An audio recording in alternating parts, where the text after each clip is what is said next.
Welcome students. In this lecture I will start the next point, that is integration by partial fraction of type 2, where denominator is expressed as repeated linear factors. In type second, denominator is expressed as repeated linear factor. म्हणजे काय, ह्याच्यामध्ये छेदामध्ये असणारा factor हा कसा असतो, repeated असतो. म्हणजे एकच ब्रॅकेट दोनदा तीनदा जेव्हा येतो तेव्हा त्याला आपण काय म्हणतो, रिपीटेड फॅक्टर म्हणतो. Now we have to express the term in the integral as. इंटिग्रेशनमध्ये असणारी टर्म आपल्याला एक्सप्रेस करायची. कशी एक्सप्रेस करायची? If rational form is given by px² plus qx plus r divided by x minus a bracket square into x minus b, then we have to write this equation in the partial form as constant a divided by x minus a plus constant b divided by x minus a bracket square plus constant c divided by x minus c. म्हणजे या इक्वेशनमध्ये x minus वनचा square आहे. Square म्हणजे तो bracket दोन वेळा आलेला आहे. म्हणजे हे दोन आणि हा तीन असे तीन फॅक्टर्स आहेत. म्हणून आपल्याला कॉन्स्टन्सी किती घ्यावी लागतील? 3 घ्यावी लागतील. मग जेव्हा रिपीटेड फॅक्टर असतो तेव्हा काय करायचं, पहिलं कॉन्स्टंटला ब्रॅकेट फक्त एकदाच घ्यायचा, म्हणजे ब्रॅकेट रेस टू 1 म्हणायचा. आणि दुसऱ्या कॉन्स्टंटला ब्रॅकेट रेस टू किती म्हणायचा? 2 म्हणायचा. पुढचा फॅक्टर आहे तसं लिहायचा. समजा जर तुमच्या इथे ब्रॅकेट रेस टू 3 असतात तर आपल्याला कसं करावं लागलं असतं, A upon X minus A plus B upon X minus A bracket square plus C upon X minus A bracket cube आणि मग डी अपॉन काय मिळायला लागलं असतं आपल्याला, एक्स मायनस बी. तुमचे जेवढे फॅक्टर्स छेदामध्ये येतात तेवढे कॉन्स्टंट तुमच्या पार्शल फॉर्ममध्ये येणं गरजेचे आहेत. ही झाली याची एक्सप्रेशनची मेथड. आता आपल्याला ह्यातले एक्झाम्पल्स पाहिजे आहेत. आजचं पहिलं एक्झाम्पल आहे I is equal to integration of 3x minus 2 divided by x plus 1 bracket square into x plus 3 dx. Now this given example is of type second where factor is repeated. Therefore express the term in the integral as, that is 3x minus 2 divided by x plus 1 bracket square into x plus 3 is equal to, take constant a divided by x plus 1 plus constant b divided by x plus 1 bracket square plus constant c divided by x plus 3. Call this as equation number 1. इथे x plus 1 ब्रॅकेटचा square आहे म्हणून आपण पहिल्या कॉन्स्टंटला bracket raise to 1 घेतला, दुसऱ्या कॉन्स्टंटला ब्रॅकेटचा square केला आणि तिसऱ्या कॉन्स्टंटला तुमचा हा तिसरा फॅक्टर लिहून घेतला. नेक्स्ट स्टेपमध्ये आपण नेहमी करतो तसं सोल्युशन घ्यायचं आहे. म्हणजे दोन्ही बाजूचा छेद आपल्याला सारखा करायचा आहे आणि फक्त अंशातल्या व्हॅल्यूज लिहायच्या आहेत. मग इकडे न्यूमरेटरची व्हॅल्यू तुमची किती आहे, 3x मायनस 2. आता इथं छेद सारखा करताना ब्रॅकेट फक्त कोणता आहे, एक्स प्लस 1, पण इकडं एक्स प्लस 1चा स्क्वेअर आहे. म्हणजे ह्यातला एक ब्रॅकेट आणि हा एक ब्रॅकेट, दोन्ही ब्रॅकेट आपल्याला लागणार आहे. म्हणून मल्टिप्लाय करताना एला एक्स प्लस 1 आणि एक्स प्लस 3 ह्या दोन्ही ब्रॅकेटनी मल्टिप्लाय केलं, प्लस बी आहे तसाच divided by x plus 1 bracket square. म्हणजे पहिला ब्रॅकेट पूर्ण आहे म्हणजे फक्त त्याला सेकंड ब्रॅकेटने मल्टिप्लाय करून घेतलं आपण, प्लस सी डिवायडेड बाय, तिथं सेकंड फॅक्टर तुमचा फक्त आहे म्हणजे त्याला कशाने मल्टिप्लाय करायला पाहिजे, फर्स्ट फॅक्टरनी. म्हणून आपण एक्स प्लस 1 ब्रॅकेट स्क्वेअरनी मल्टिप्लाय केलं. Call this as equation number 2. Now for calculating the values of constant to put x is equal to -1 in equation 2. Therefore we get 3 into -1, that is -3 -2 as it is equal to a into the bracket 0 plus b into the bracket value of x is -1. Therefore we get -1 plus 3 plus c into the bracket 0. Simplifying it we get -5 is equal to 2b. This implies that b is equal to -5 divided by 2. बघा या एक्झाम्पलमध्ये पहिला bracket हा 0 करताना आपण एक्सची value किती ठेवली, -1 ठेवली. मग आता जिथे जिथे हा x+1चा ब्रॅकेट येईल त्याची व्हॅल्यू आपण डायरेक्टली काय म्हणणार आहोत, 0. आणि राहिलेल्या ब्रॅकेटमध्ये तेवढी व्हॅल्यू ठेवली. सिम्प्लिफाय केल्यानंतर तुम्हाला पहिल्या कॉन्स्टंटची व्हॅल्यू मिळाली. आता दुसरा कॉन्स्टंट काढायचं असेल तर दुसरा फॅक्टर 0 करा. म्हणजे x+3ला 0 करायचं असेल तर इथं आपल्याला काय ठेवायला हवं, -3. Therefore put x is equal to -3 in equation 2. Therefore we get -9 - 2 is equal to a into the bracket 0 plus b into the bracket 0 plus c into the bracket -3 plus 1 bracket square. Here we get -11 is equal to c into the bracket -3 plus 1, that is -2 bracket square. We know that square of -2 is 4. Therefore we get 4c is equal to -11. This implies that c is equal to -11 divided by 4. Now आता इथं बघा काय सांगितलं आपल्याला, आपल्या इक्वेशनमध्ये 2 bracket होते, ते दोन्ही ब्रॅकेट्स आपण 0 केले. पहिला ब्रॅकेट 0 केला, दुसरा ब्रॅकेट 0 केला, 2 कॉन्स्टंट मिळाले. आता तिसरा ब्रॅकेटच ह्याच्यामध्ये नाही आहे, मग कशाला 0 करायची, तिसऱ्या कॉन्स्टंटची व्हॅल्यू कशी फाइंड करायची. तर इथं तुमच्याकडे 2 मेथड राहतात. एक तर तुम्ही एक्सची व्हॅल्यू 0 पुट करा, म्हणजे तुम्हाला कॉन्स्टंट ए, कॉन्स्टंट बी आणि कॉन्स्टंट सी मधलं एक इक्वेशन मिळेल. त्याच्यामध्ये तुम्ही कॉन्स्टंट बी आणि कॉन्स्टंट सीच्या व्हॅल्यूज पुट करा, म्हणजे तुम्हाला कॉन्स्टंट एची व्हॅल्यू मिळेल. किंवा दुसरी सोपी मेथड मी इथं काय करणार आहे, तर दोन्ही बाजूला असणाऱ्या x² कोएफिशियंट कम्पेअर करणार आहे मी. तर इथं 2 ब्रॅकेट आहेत, म्हणजे ह्यांचं मल्टिप्लिकेशन केलं तर इथं एक x² टर्म येणार, म्हणजे त्याचा कोएफिशियंट किती झाला, ए झाला. इथं सिंगल ब्रॅकेट आहे, म्हणजे इथं x² टर्म येणार नाही. इथं ब्रॅकेटचा स्क्वेअर आहे, म्हणजे इथं सुद्धा तुमची x² टर्म येऊ शकते. त्याचा कोएफिशियंट किती आहे, सी. म्हणून आपला x² कोएफिशियंट या बाजूला काय मिळाला, ए प्लस सी. पण या बाजूला x² टर्म आहे का तुमची, नाही. जेव्हा टर्म नसते तेव्हा त्याचं कोएफिशियंट आपण किती कन्सिडर करतो, 0. म्हणून आपल्याला काय इक्वेशन मिळालं, A plus C is equal to 0 मिळालं. त्याच्यामध्ये सीची व्हॅल्यू आपण पुट केली -11/4. This implies that A is equal to +11/4. अशा पद्धतीनं आपल्याला तिन्ही कॉन्स्टंटच्या व्हॅल्यूज आता मिळालेल्या आहेत. इथून पुढे परत आता नेहमीप्रमाणे मेथड, ह्या तिन्ही व्हॅल्यूज आपण आता इक्वेशन 1मध्ये पुट करणार आणि इक्वेशन 1ची व्हॅल्यू आपण इंटिग्रलमध्ये यूज करणार. Therefore we get 3x - 2 divided by x+1 bracket square into x plus 3 is equal to 11 divided by 4 into the divided by x plus 1 plus -5/2 divided by x plus 1 bracket square plus -11/4 divided by x plus 3. Now using this value in the integral I, separating the integrals and taking constant terms outside of the integral, we get I is equal to, आपण काय केलं, 3 टर्मचे 3 integral science केले, त्याच वेळी constant term आपण इंटिग्रेशनमधून बाहेर घेतला. देअरफॉर आपल्याला काय मिळालं, 11/4 into integration of 1/x plus 1 into dx. This -5/2 comes outside of the integral, and inside the integral we get 1/x plus 1 bracket square into dx. -11/4 into integration of 1/x plus 3 into dx. Therefore we get 11/4 into integration of 1/x plus 1 dx written as it is, and here we have taken this bracket in the numerator. Therefore its value of index changes and it becomes -2.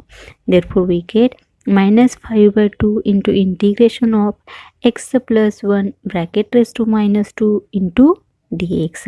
Now write here last term as it is, that is 11/4 into integration of 1/x plus 3 into dx. Now using the formulas of integrals we get 11 by 4 as it is, and value of this integration is log of x plus 1.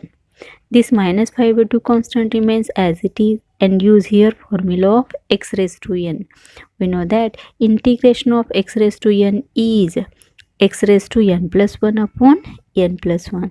Therefore here we get x plus 1 bracket raised to minus 2 plus 1, that is minus 1 divided by again minus 1.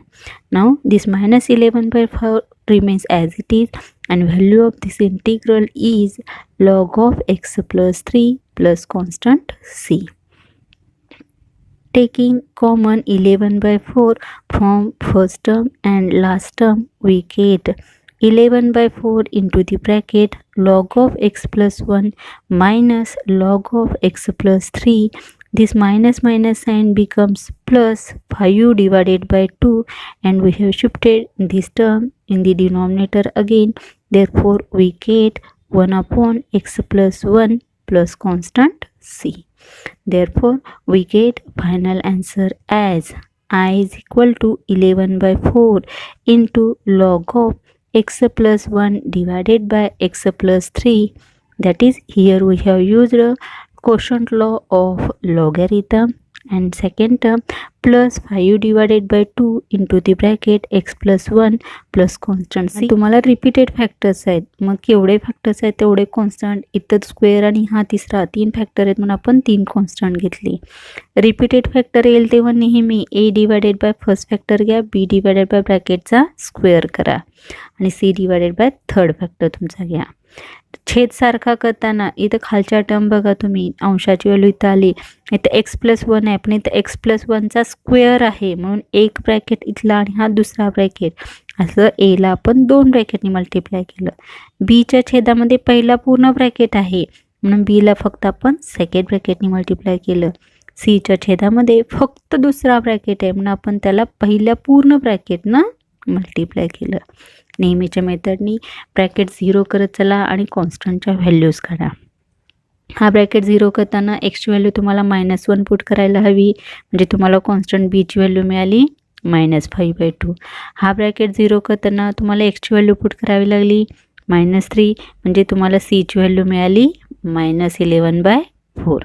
आणि तिसरा constant काढण्यासाठी आपण काय केलं, x स्क्वेअरचे coefficient compare केले. मग आपण बघायचं इथं एक्स स्क्वेअर कुठं येऊ शकतो. इथं 2 फॅक्टर आहेत म्हणजे इथं येऊ शकतो म्हणून त्याचा कोएफिशियंट ए म्हटला. इथं एकच फॅक्टर आहे म्हणजे इथं येऊ शकत नाही. इथं ब्रॅकेटचा स्क्वेअर आहे म्हणजे इथंही एक्स स्क्वेअरची टर्म येऊ शकते. ही टर्म झाली ए प्लस सी, पण इकडे एक्स स्क्वेअरचं कोएफिशियंटच नाही म्हणून त्याची व्हॅल्यू किती म्हटली आपण, 0 म्हटली. तिथं सीची व्हॅल्यू पुट करा म्हणजे तुम्हाला कॉन्स्टंट एची पण व्हॅल्यू मिळते. कॉन्स्टंट एची व्हॅल्यू मिळाल्या इंटिग्रलमध्ये यूज केल्या. पहिलं आणि तिसरं इंटिग्रल तुमचं सिम्पल आहे, पहिल्या टाईपचं आहे, दोन्हीकडे answer log of F x येतं, ठीक आहे.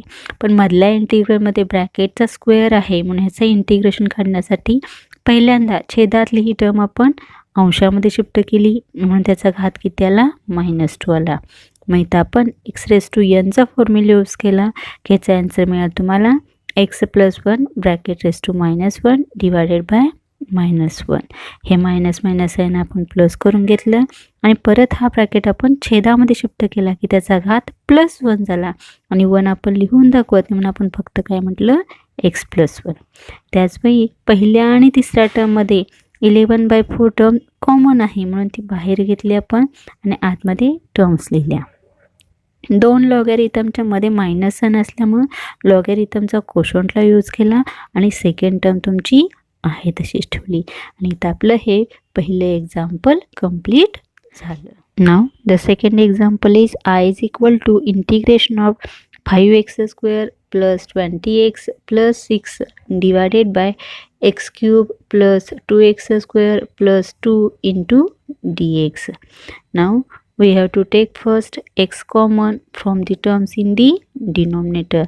Therefore we get I is equal to integration of 5x² + 20x + 6 divided by, here we have taken x common, therefore divide all terms by x, we get x into the bracket x square plus 2x plus 1 bracket complete into dx.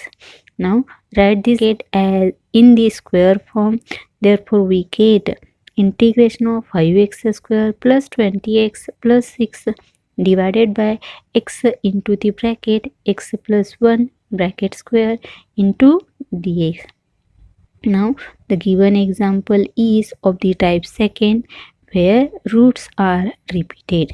Therefore express the term 5x square plus 20x plus 6 divided by x into the bracket x plus 1 bracket square is equal to constant a divided by first factor, that is x, plus constant b divided by bracket raised to 1, that is x plus 1, plus constant c divided by x plus 1 bracket square. Call this as equation number 1. Now simplifying these terms, we get 5x square plus 20x plus 6 is equal to a into second bracket, that is x plus 1 bracket square, plus b into this first term and this one bracket. Therefore we get b into x plus 1 plus c into x. Call this as equation number 2. Now for making this bracket 0, we have to put the value of x as -1. Therefore put x is equal to -1 in equation 2. Then we have 5 into the bracket value of -1 square, that is plus 1, plus 20 into -1 plus 6 is equal to a into 0 plus b into 0 plus c into value of x is -1. Simplifying it, we get 5 minus 20 plus 6 is equal to -c, that is -9 is equal to -c. This implies that c is equal to 9. Now we have to put x is equal to 0 since second factor is only x. Equation 2, we get 5 into 0 plus 20 into 0 plus 6 is equal to a into the bracket 0 plus 1 bracket square plus b into, since 0 multiplied by anything is 0, this also term becomes 0. Therefore here we have written c into 0. This implies that a is equal to 6. Now again we have to find the value of constant b. Therefore comparing the coefficients of x square on both sides. आता इथे x स्क्वेअरचे term कुठे कुठे येऊ शकतात, ब्रॅकेटचा square आहे म्हणजे इथं एक येऊ शकते, म्हणजे हा पहिला कोएफिशियंट काय झाला तुमचा ए. इथं एक्सनी आत मल्टिप्लाय करायचं आहे म्हणजे हा एक्स इंटू हा एक्स एक्स स्क्वेअर होऊ शकतो, म्हणजे इथं पण एक्स स्क्वेअरची टर्म येऊ शकते, म्हणजे त्याचा दुसरा कोएफिशियंट किती झाला बी झाला. इथं फक्त सिंगल टर्म आहे म्हणजे इथे येऊ शकत नाही, म्हणजे एक्स स्क्वेअरचं कोएफिशियंट तुम्हाला राईट हँड साईडला काय मिळाला ए प्लस बी आणि इकडं एक्स स्क्वेअरचं कोएफिशियंट किती आहे 5. देअरफॉर आपल्याला इक्वेशन मिळालं A plus B is equal to 5. Putting value of A is equal to 6, we get b is equal to -1. Now putting values of constant a, b, c in equation 1, we get 5x square plus 20x plus 6 divided by x cube plus 2x square plus x is equal to 6 divided by x minus 1 divided by x plus 1 plus 9 divided by x plus 1 bracket square. Now using these values in the integral I, we get I is equal to 6 into the integration 1 upon x dx minus 1 into integration of 1 upon x plus 1 dx plus 9 into the integration 1 upon x plus 1 bracket square into dx. Now keep this 6 term as it is and use here formula. We know that integration of 1 upon x dx is log of x minus integration of 1 upon x plus 1 dx is log of x plus 1. Keep this plus 9 as it is and take this bracket in the numerator. Therefore, big integral becomes integration of x plus 1 bracket raised to minus 2 into dx. Now here we have used exponent law of logarithm. Therefore, this term becomes log of x raised to 6. The second term remains as it is, that is minus log of x plus 1, and here we have used a formula of integration of x raised to n. Therefore, we get 9 into bracket raised to minus 1 divided by minus 1 plus constant c. Now here both log terms are connected with minus sign. Therefore, here we have used a quotient law of logarithm, and we get I is equal to log of x raised to 6 divided by x plus 1 minus, since plus minus sign becomes minus, 9 into 1 upon x plus 1. We have shifted this bracket in the denominator plus constant c, and here our solution is completed. आणि कॉन्स्टंटच्या values मिळाल्यानंतर त्या इंटिग्रलमध्ये use केल्या आणि integral तुमचा simplify केलं. Simplify करत असताना हा 6 एक्सपोनेंटला प्रमाणे घातात घेतला आपण आणि दुसरी टर्म आहे तशी ठेवली. छेदातल्या ब्रॅकेटवरती शिफ्ट केल्यावर ब्रॅकेट रेज टू -2 आला, आणि आता आपण काय केलं, दोन लॉगच्या मध्ये मायनस नाही म्हणून कोशंटला यूज केला, आणि इकडे आपण एक्स रेज टू एनचा फॉर्म्युला यूज करून हे प्लस मायनस साईन मायनस म्हटलं आणि हा ब्रॅकेट परत शिफ्ट केला, म्हणून ही टर्म झाली 9 divided by x plus 1 plus constant C. आणि इथं आपले सोल्युशन कंप्लीट झालं. Now today's last example is I is equal to integration of 3 sin x minus 2 into cos x divided by 5 minus 4 sin x minus cos square x into dx. आता ह्या एक्झाम्पलमध्ये जर आपण लक्ष दिलं तर इथं साईनच्या आणि कॉसच्या टर्म्स दिसतात. म्हणजे इथं मला पहिल्यांदा हे एक्झाम्पल सिम्प्लिफाय करण्यासाठी सबस्टिट्यूशनची मेथड यूज करावी लागेल. सबस्टिट्यूशनची मेथड यूज करायची म्हणजे कुठल्या तरी एका फंक्शनचं डेरिव्हेटिव्ह तिथं प्रेझेंट पाहिजे आणि पूर्ण इंटिग्रल आपल्याला एकाच पॅरामीटरमध्ये करता यायला हवं. मग इथं जर आपण टर्म तुमची बाहेर कॉस एक्सची आहे, म्हणजे साईन एक्सला टी म्हटलं तर इथल्या कॉस एक्स डी एक्सची व्हॅल्यू किती येऊ शकते, डी टी येऊ शकते. पण मग इथल्या कॉसला काय करायचं, म्हणून आपल्याला पहिल्यांदा इथं आयडेंटिटी यूज करावी लागते. आपल्याला माहिती आहे की sine square x plus cos square x is equal to किती असतं, 1. देअरफॉर कॉस स्क्वेअर एक्सची व्हॅल्यू काय मिळते तुम्हाला, 1 मायनस साइन स्क्वेअर एक्स. म्हणून सगळ्यात पहिल्या स्टेपला फक्त ह्या कॉस स्क्वेअरच्या जागी आपण काय व्हॅल्यू यूज केले, 1 मायनस साइन स्क्वेअर एक्स. बाकी सगळ्या टर्म्स तशाच आहेत. Integral I is equal to integration of 3 sin x minus 2 into cos x divided by 5 minus 4 sin x minus into the bracket 1 minus sin square x into dx. Now changing the signs, we get integration of 3 sin x minus 2 into cos x divided by 5 minus 4 sin x. Here plus 1 becomes minus 1 and this minus sin square becomes plus sin square. Rearranging the terms, we get integration of 3 sin x minus 2 into cos x divided by sin square x minus 4 sin x plus 4 into dx. म्हणजे आता इथं सगळ्या term तुमच्या साईनमध्ये convert झाले आहेत, आणि जर आपण साईनला टी म्हटलं तर सगळं एक्झाम्पल तुमचं टी पॅरामीटरमध्ये येतं.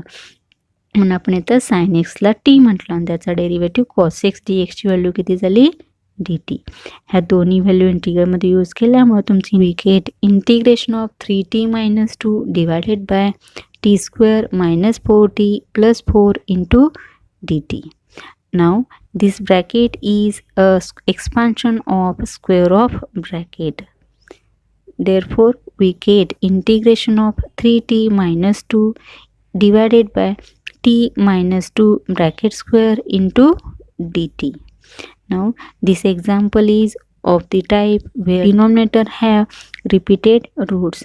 Therefore, express this term 3t minus 2 divided by t minus 2 bracket square as constant a divided by t minus 2 plus constant b divided by t minus 2 bracket square. Simplifying this, we get 3t minus 2 is equal to a into the bracket t minus 2 plus constant b. Now for finding the values of constant a and b, here we have to make this bracket 0. Therefore we have to put value of t as 2. Then we get the value of constant b. For getting value of constant a, here we have to put value of value of t is equal to 0. First we put t is equal to 2 in equation 2. Therefore we get 6 minus 2 is equal to a into 0 plus constant b. This implies that b is equal to 4.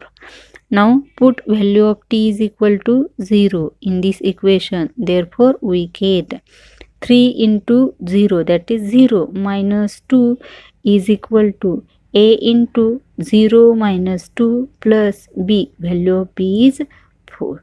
Therefore this plus 4 becomes minus 4 and we get minus 2 minus 4 is equal to minus 2a. That is a is equal to minus 6 divided by 2. Therefore a is equal to 3. इथं आणखी एक alternate method आपल्याला आहे. जर तुम्हाला t equal to 0 put करायचं नसेल तर जसं आपण एक्स स्क्वेअरचं कोएफिशियंट कम्पेअर करतो तसं इथं आपण टीचा कोएफिशियंटसुद्धा कम्पेअर करू शकतो. म्हणजे तुम्हाला डायरेक्टली एची व्हॅल्यू तिथं मिळू शकते. नंतर मी परत आणखी एकदा एक्झाम्पल जेव्हा दाखवते तेव्हा एक्सप्लेन करते. Therefore using these values of constant in the equation 1 we have 3t minus 2 divided by t minus 2 bracket square is equal to 3 divided by t minus 2 plus 4 divided by t minus 2 brackets square. Using these values in the integral I, we get 3 into the integration 1 upon t minus 2 into dt plus 4 into integration of 1 upon t minus 2 bracket square into dt. Using the formula we get 3 into log of t minus 2 plus 4 into the integration. We have shifted this bracket in the numerator. Therefore we get t minus 2 bracket raised to minus 2 into dt. Now keep this first term as it is and use here formula of x raised to n. Therefore we get plus 4 into t minus 2 bracket raised to minus 1 divided by minus 1 plus constant c is equal to 3 into log of t minus 2. This plus minus sign becomes minus 4 divided by t minus 2 plus constant c. We have shifted this bracket in the denominator again. Therefore we get final answer as. Now we have to put value of t again since we have used a substitution method. Therefore I is equal to 3 into log of value of t is sin x. Therefore we get sin x minus 2 minus 4 divided by sin x minus 2 plus constant c. बघा आता ह्या एक्झाम्पलमध्ये ते पहिल्यांदा तुम्हाला cos स्क्वेअरची term दिली होती आणि इथं आपल्याला सबस्टिट्यूशन मेथड यूज करायची आहे. मग जर मी साईनला टी म्हटलं तर कॉस एक्स डी एक्स ह्याचं डेरिव्हेटिव्ह इंटिग्रलमध्ये प्रेझेंट आहे.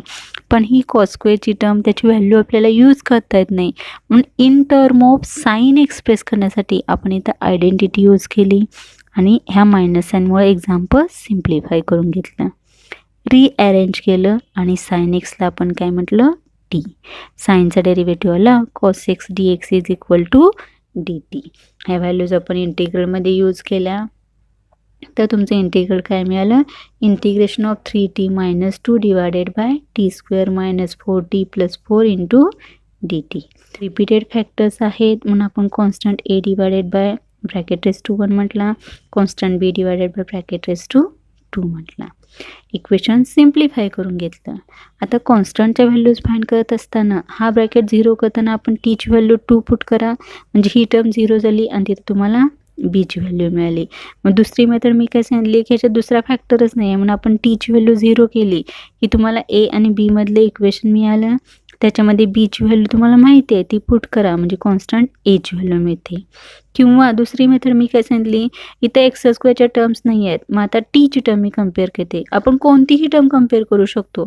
जर मी टीची टर्म कम्पेअर केली तर इकडं टी असणारी टर्म ही एकच आहे म्हणजे ह्याचा कोएफिशियंट किती झाला, ए झाला. आणि इकडं टी असणारी टर्म एकच आहे, त्याचा कोएफिशियंट किती आहे, 3. म्हणजे डायरेक्टली आपल्याला एची व्हॅल्यू किती मिळू शकते, 3 मिळू शकते. लक्षात नाही आलं तुम्ही टी इक्वल टू 0 पुट केला तरी ही व्हॅल्यू तीच येणार आहे, फक्त तुम्हाला थोडंसं कॅल्क्युलेशन करावं लागतं. मग आता ह्या तिन्ही कॉन्स्टंटच्या व्हॅल्यूज तुम्हाला मिळाल्या की आपण त्या व्हॅल्यूज कशामध्ये यूज करतो, इंटिग्रलमध्ये यूज करतो आणि इंटिग्रल आपण सिम्प्लिफाय करतो. सिम्प्लिफाय करताना तुमची नेहमीची मेथड आहे तशीच यूज करत जायची आणि फक्त सगळ्यात शेवटच्या स्टेपला टीच्या जागी टीची व्हॅल्यू यूज करायची, मगच तिथं आपलं सोल्युशन कंप्लीट होतं. लक्षात येतं का सगळ्यांना? आपण पहिल्यांदा जेव्हा एक्स स्क्वेअरच्या टर्म सिमिलर होत्या तिथं आपण सबस्टिट्यूशन मेथड यूज केली नाही, सिम्प्लिफिकेशन सोपं करण्यासाठी फक्त आपण एक्स स्क्वेअरला टी म्हटलेलं, पण इथं आपण सबस्टिट्यूशन मेथड यूज केलेली आहे. म्हणून पूर्ण एक्झाम्पल आपण टी पॅरामीटरमध्येच कन्वर्ट केलं आणि सिम्प्लिफाय केलं आणि सगळ्यात शेवटच्या स्टेपला आपण काय केलं, परत टीची व्हॅल्यू पुट केली. ही मेथड केव्हा यूज करायची, जेव्हा एखाद्या फंक्शनचा डेरिव्हेटिव्ह इंटिग्रलमध्ये ऑलरेडी प्रेझेंट असतो, त्याचवेळी आपल्याला ही मेथड तिथं यूज करायची आहे. आजचं लेक्चर आपण इथंच थांबवूयात. थँक्यू.